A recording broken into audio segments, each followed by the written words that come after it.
India இந்த world cup கேம்பெயினை start பண்ணும்போது ஒரு ஃபார்மிடபிள் டீமாக தான் ஸ்டார்ட் பண்ணாங்க. பட் ஆனால் அன்பீட்டபிள் டீமாக அவங்க இல்லை. சவுத் ஆஃப்ரிக்கா கிட்ட ஒரு சின்ன ஒரு அடி வாங்கினாங்க, கொஞ்சம் ஸ்லிப் ஆச்சு, நிறைய ஐப்ரோஸ் ரைஸ் ஆச்சு. ஆனால் அந்த ஒரு ஸ்லிப்பு இந்தியாவை ஒரு அவெஞ்சர்ஸாக அன்பீட்டபிள் டீமாக இந்த கேம்பெயினில் மாற்றுச்சு.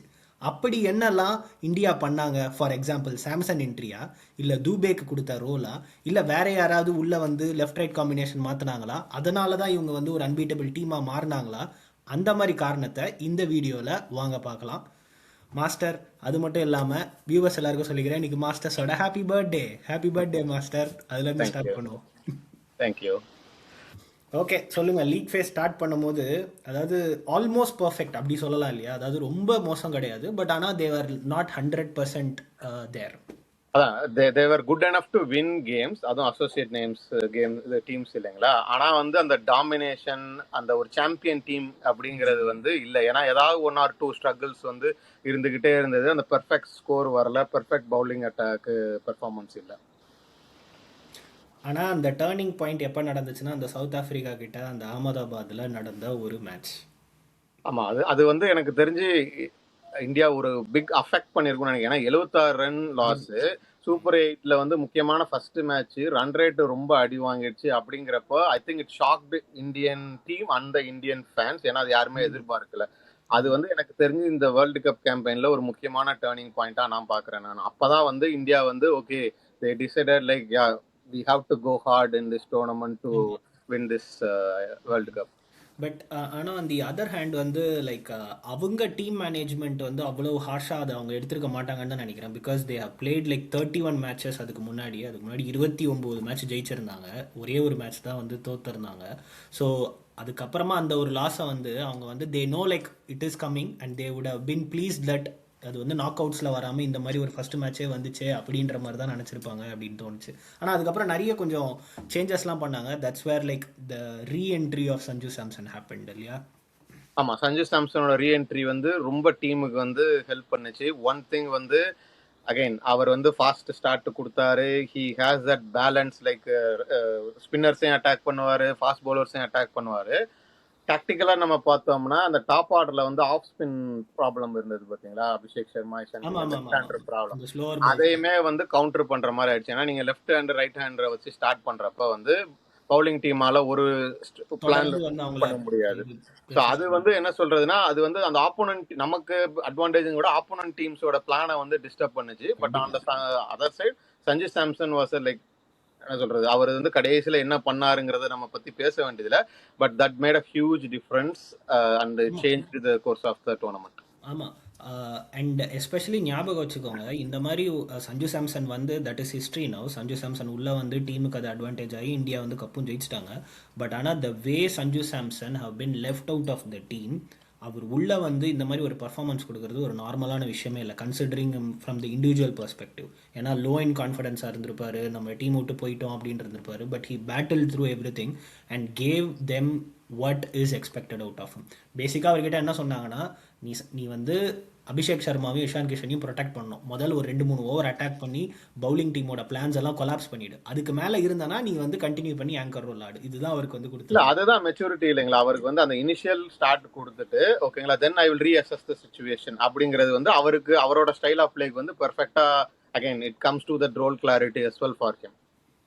அதுக்கடுத்து வந்து இன்னும் ரொம்ப பியூட்டிஃபுல்லாக பண்ண விஷயம் வந்து அந்த லெஃப்ட் ரைட் காம்போவை வந்து அப்படியே மெயின்டைன் பண்ணாங்க. அப்போ தான் நீங்கள் நிறைய மேட்ச்சில் பார்த்துருப்பீங்க, ஒரு ரைட் ஹேண்டர் பேட்ஸ்மேன் அவுட் ஆனால் வந்து உடனே ரைட் ஹேண்டர் அனுப்புறது. ஸோ எல்லாமே வந்து அது ரொம்ப பர்ஃபெக்டாக பண்ணாங்க. That never allowed opposition to think. Correct, agreed.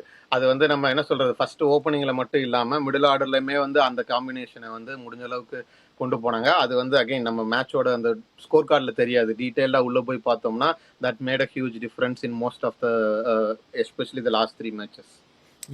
அதுக்கப்புறமா அந்த ரோல் கிளாரிட்டி வந்து நம்ம அது வந்து ஜஸ்ட் அ வேர்டு மட்டும் கிடையாது, அது வந்து ரொம்ப பெரிய ஒரு மேஜர் இன்ஃப்ளூயன்ஸ் அதாவது இந்த டீமுக்கு. ஃபார் எக்ஸாம்பிள் அதாவது வந்து எப்படி இருக்கும்னா, ஃபார் எக்ஸாம்பிள் இப்போ ரிங்கு சிங்கை வந்து ஃபினிஷர் ரோலுக்கு அப்படின்னு வந்து அவங்க கொடுத்துருந்தாங்கன்னா, Rinku Singh will practice only throwdowns to hit or smash from every every side of the ground. So அவரோட டயட்டு, அவரோட ரேஞ்ச் ஹிட்டிங், பவர் ஹிட்டிங் எல்லாமே வந்து அந்த ரோலை பேஸ் பண்ணி மட்டும்தான் இருந்துச்சு. அண்ட் இந்த டீம் அதை வந்து over a period of time அதை கண்டினியூஸாக பண்ணது வந்து ரொம்ப பியூட்டிஃபுல்லாக இருந்துச்சு இந்த கேம்பெயினில். ஆமா, எனக்கு வந்து இந்த டோர்னமெண்ட்டுக்குள்ள ஸ்பெசிஃபிக்கா பாக்குறப்ப 2 பேருக்கு ரோல் கிளாரிட்டி வந்து தேவைப்பட்டது. அது ரொம்ப யூஸ்ஃபுல்லா இருந்தது. ஒன்னு வந்து டூபே, ஓகேங்களா.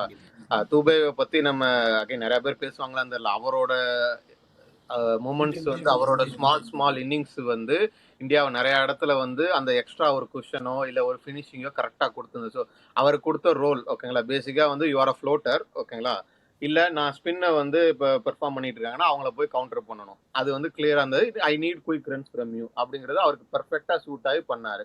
இன்னொன்று வந்து நம்ம ஃபர்ஸ்ட் ஆஃப் த டோர்னமெண்ட்ல பேசிட்டு இருந்தோம், திலக் வர்மா என்ன பண்ணணும்னு தெரியாம கன்ஃபியூஷன்ல இருந்தாரு. ஏன்னா நான் ஆங்கரா இல்ல அட்டாக் பண்ணணுமா, எனக்கு அந்த ரோல் கிளாரிட்டி இல்லாம இருந்தது. ஐ திங்க் அவரை வந்து டவுன் த ஆர்டர் மூவ் பண்ணி okay you just go and attack அப்படிங்கிற அந்த ஃப்ரீடம், அந்த ரோல் கொடுத்தது வந்து again I think that made a huge difference. Again last 3-4 மேட்சஸ்ல நம்ம பார்த்துருக்கோம் இல்லைங்களா. அதுதான் வந்து ரோல் கிளாரிட்டியோட அட்வான்டேஜ். ஆமாம். இன்னொரு ரொம்ப முக்கியமான விஷயம் வந்து என்னென்னா, ஐ மீன் இந்த டோர்னமெண்ட்டுக்கு முன்னாடி, அதாவது லாஸ்ட் இயர் நம்ம வேர்ல்டு கப் கேம்பெயின் ஸ்டார்ட் பண்ணும் போதே ஆக்சுவலாக வந்து ஒரு பேட்டிங் டெம்ப்ளேட்டை வந்து இவங்க வந்து பிக் பண்ணிட்டாங்க. அண்ட் நோ மேட்டர் வாட், இவ்வளவு அவுட் சைட் நாய்ஸ் வந்தாலுமே நாங்கள் அந்த டெம்ப்ளேட்டில் தான் விளையாடுவோம். அதாவது வந்து go for the kill, ruthless, go very hard அப்படின்ற மாதிரி ஒரு பேட்டிங் டெம்ப்ளேட் வச்சுருந்தாங்க. ஆல்மோஸ்ட் அதை தான் இவங்க கண்டினியூ பண்ணாங்க. And that showed in knockouts. எல்லாமே பெரிய பிக் ஸ்கோர்ஸ் நாக் அவுட்ஸில்.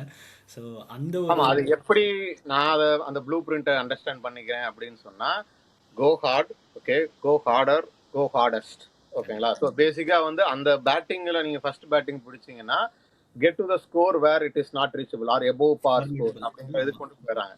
ஓகே, கம்மிங் பேக் டு பவுலிங். சரி, பவுலிங் போடுறப்ப அடி வாங்குறோம், ஓகேங்களா, 1 or 2 பவுலர்ஸ் வந்து ரன்ஸ் போயிட்டாங்கன்னா then they have got our trump card, X factor, whatever it is, Bumrah வச்சு எப்போனாலும் டிஃபெண்ட் பண்ணிடலாம். ஸோ ஐ திங்க் அதுதான் வந்து இந்த வேர்ல்டு கப்புக்கு முக்கியமான ஒரு ப்ளூ பிரிண்டா வந்து எக்ஸிக்யூட் பண்ணியிருக்காங்க. Go hard, get to well above score, par score, and then பவுலிங்ல வந்து பும்ரா, அஃப்கோர்ஸ் அதர் பவுலர்ஸும் கான்ட்ரிபியூட் பண்ணாங்க.